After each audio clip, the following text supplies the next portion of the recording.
Hello, everyone. Welcome back to Over the Bar podcast. And this is your review of the Arsenal PSG game or PSG Arsenal game, whichever way you want to call it. And I should say first, I'm wearing white for a reason. I'm a neutral. Pardon me if you hear some, inclinations towards PSG in this review. But yeah, it's Saturday night in Budapest and in the Puskas Arena, and Arsenal will be, playing against PSG.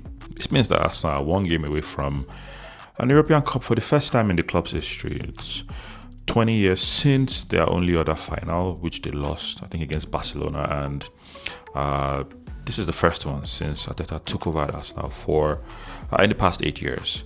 And across the other side of, England, there is PSG. They are the current reigning champions, and they're trying to do something that only Real Madrid have done in the modern era, which is winning the Champions League 2 years running, right? And the contrast of this story kind of almost writes itself. Just taking a general look at both teams, PSG and Arsenal, it is very obvious that PSG carry the bigger attacking shirt, right? And Arsenal, on the other hand, are the more balanced side in the sense that Arsenal can defend and they can attack. In fact, let me get ahead of myself. This is something that I was telling somebody or a couple of people just after the PSG game against Bayern Munich. While it's very clear that PSG kind of managed that game, right? They scored a goal and they just locked it up. They defended, tried to score it and see if they could. But I was telling somebody that if they tried the same thing against Arsenal and they play conservative, they try to sit back and manage the game, Arsenal are the kings of this. They will drag you into extra time and perhaps beat you on penalties. Don't let me jump the gun. So let's take a proper look at these games and the review. Let's start with Arsenal and just, take a quick run into how they got here. So Arsenal's run has been pretty flawless. They topped the league phase, came through the knockouts without losing any match. Defense was top-notch, and as much as the goals as well, Arsenal have defended really well as much as they've scored, loads and loads of goals. It's not just one player that's done the trick for them throughout this competition. It's goals from several players. They've defended leads, and they've been very difficult to break down. I think that one match that even stands very clearly in my head is the win against, I think, Atletico Madrid and Bayern Munich, if I remember clearly now. So they did really, really well in the green league phase of the Uefa Champions League. The tie against Sporting, at some point in the competition, after the league phase, it became a let's just win this game sort of thing. It was not Arsenal trying to score 4 goals or 5 goals at that point anymore. And a typical example of this is the game against Sporting. It was a well-managed win. It was a tight win for Arsenal, but they managed the game really well after the goalless draw at home. And Arsenal won the game by very, very tight margin. They can win ugly, so PSG, watch out. Semi-final against Atletico Madrid was the same template as it was for the Sporting game, a draw in Madrid and 1-0 at the Emirates. Arsenal goes through an aggregate. So very tight and structured team. Again, hard to break down. And it was something that anybody wants to talk about now that it's no longer a discussion because it has vanished into thin air. It wasn't a big deal for Arsenal anymore towards the season. And what's that thing? Set piece, right? So the old Arsenal are lethal from dead balls. Of course, a couple goals still came towards the end of the season, but as soon as it became a public discourse, I assumed that Arsenal just, shifted gears. Arteta changed a couple of things, especially in the midfield with Miles, Lewis, Kelly coming in and all of that. So I guess they took the initiative to move the team away from being set-piece dependent to actually playing football, to playing what we know as now, how we know them, what we know them to be, right? And for PSG, it took the long way around. The league phase was quite bumpy for them. On some days, they were really good. On other days, they were just there. But similar to last season, as soon as it was knockout, or as soon as the knockout phase started, they turned into something else entirely. They blew past every team, scored numerous goals past Chelsea, scored numerous goals in the game against Bayern Munich, and that particular one was an exciting game because we were all thinking that the fact that there was just a goal margin from the first leg meant that we would see something, more tantalizing and exciting in the second leg. But unfortunately, PSG came in that day and they just managed the game, scored a few goals, and just locked it up there. And that's something that Arsenal need to be wary of. These guys don't need 90 minutes to play out a football match. Lose guard in 20 minutes and you've considered 4 goals. Look at the Chelsea game, for instance. We messed up in the first 15 minutes. Chelsea messed up in the first 15 minutes and quite a number of goals already got past the goalkeeper. So that's something that Arsenal need to be wary of. PSG are very fast, they're very direct, they are very ruthless, and the midfield, oh my lord, it's a fantastic midfield. That's something that Arsenal need to watch out for. So both teams have really gotten to this point. For some, it was easier at the start. For Arsenal, the league phase was more or less the knockout phase because then they got easier draws in the league phase. For PSG, the knockout phase was a lot more difficult. Playing Chelsea, playing Bayern, and beating those teams mercilessly, ruthlessly. Perhaps this kind of gives us an idea of what we can expect, on Saturday if PSG decides to actually come out to play against Arsenal. And to the team news, there's a big question for PSG at right back, and that will be Achraf Hakimi, who opposed to, should I say debatably or undoubtedly the best right back in the world right now at the moment. He picked up a hamstring in the Bayern Munich semi-final game, I think, and he's been racing the clock ever since. Maybe he will be back in training, or will maybe be ready for the game against Arsenal. I guess we will find out on the day. Perhaps even if he's fit, he'll probably start on the bench.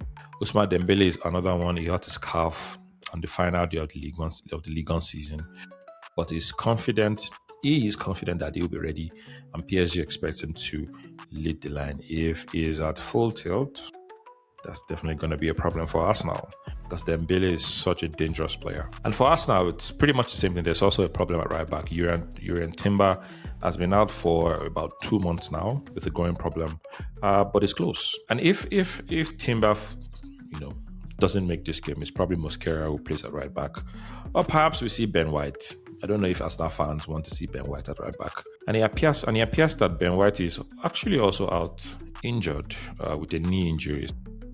That leaves the right back to most likely Mosquera. And David Raya will definitely be an important part of this game. He's had a late fitness test. The expectation is that he will be fine for the game. And now to the lineups. What are my expectations? For PSG, I expect their, straight up 4-3-3 with Safanov in goal, Hakimi if he's back, Marquinhos, Pacho, and Nuno Mendes across the back.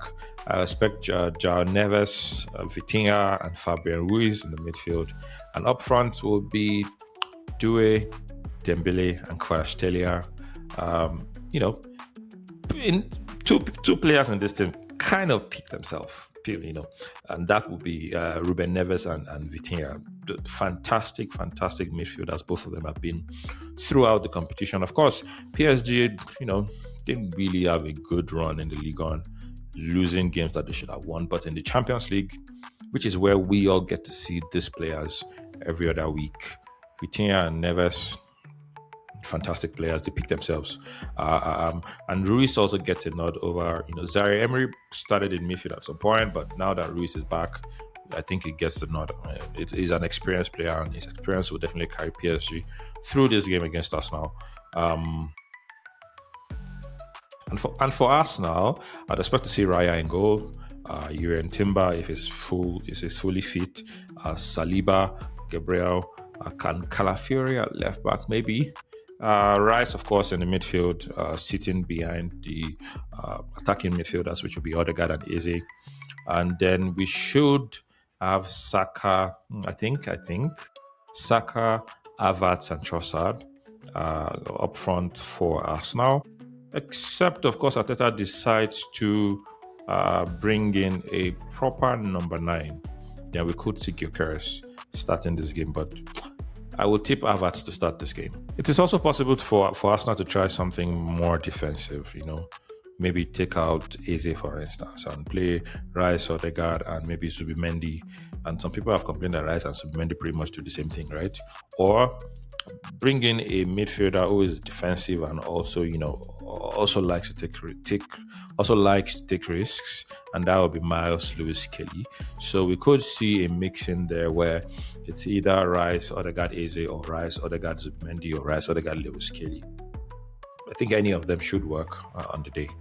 And where can we expect, or where can we fans, neutrals, expect to be the hot spot on the pitch? I guess there'll be a couple of battles for us to look out for, and that will be Saka against Numenj. Numenj is fast, is furious, is good going forward, and PSG's right fullbacks, both of them are pretty much attackers and midfielders, so that could leave space for Saka, behind. Definitely, because Menj is fast. It remains to be seen how that will play out. And there's also Rice against Vitinha. Vitinha sort of sets the tempo for PSG. He's able to, pass the ball, collect the ball, all of those things. Rice pretty much the same, but more defensive. And then there's also Saliba, Gabriel against a front line that won't stay still. These guys are constantly shifting and changing, and I long to see how Arsenal will be able to cope with the fluidity of Dembele, Doué, and Kvaratskhelia. Just switching and causing problems on the left side, on the right side, and in the center. And now to the predictions. The odds are really should I say high now for PSG to actually carry the day. The ceiling is higher for PSG, honestly, compared to Arsenal, given their run against Chelsea, another very good team this season. So that we can overlook, same as Liverpool, right? But Bayern. But let's just, for the sake of, how they played and the number of goals that they scored in those games, look at that run against Chelsea, Liverpool, and Bayern. That tells us something, that PSG cannot hurt anyone, whether you're in form or you're out of form. Bayern winning the German Bundesliga, doing that with record goals, and points and all of that, playing so well in the Champions League themselves, PSG knocked them out, right? So that tells you that PSG are a difficult team to play, can hurt anyone.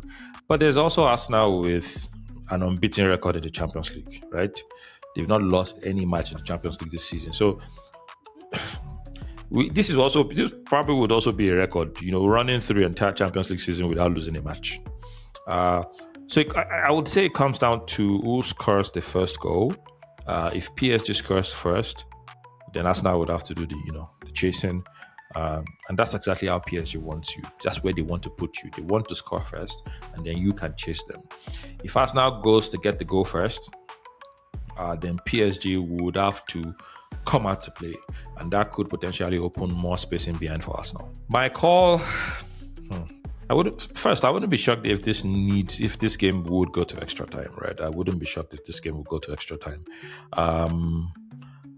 But just looking at how balanced Arsenal are and how flamboyant PSG are, I think that this game will probably end in, I don't think we will see loads and loads of goals. I would say a 3-2-2-1. And I think I'll be bold to say that I think Arsenal will win this one by a goal margin. So it'll probably be 3-2 to Arsenal or 2-1 to Arsenal. Or maybe the game goes to extra time and penalties and Arsenal will win on penalty. Something tells me that Arsenal will win this. The only problem is that we all then lose the banter that Arsenal never won the Champions League, right? I want to be able to say that to an Arsenal fan, but something tells me that Arsenal will win this one by a goal margin. Let's know what your predictions are in the comment section. The game is almost here, so let's hear what your predictions are. Will Arsenal win this? Will Arsenal nick this? Will PSG? Will there be loads and loads of goals? Perhaps I'm wrong, and tomorrow comes and we see PSG already scoring 5 goals in the first half, or perhaps it's even Arsenal who will score loads and loads of goals. which I don't think will happen, right? But let's know what your thoughts are in the comment section. And thank you for watching. Don't forget to like, share, and subscribe. See you after the Champions League final.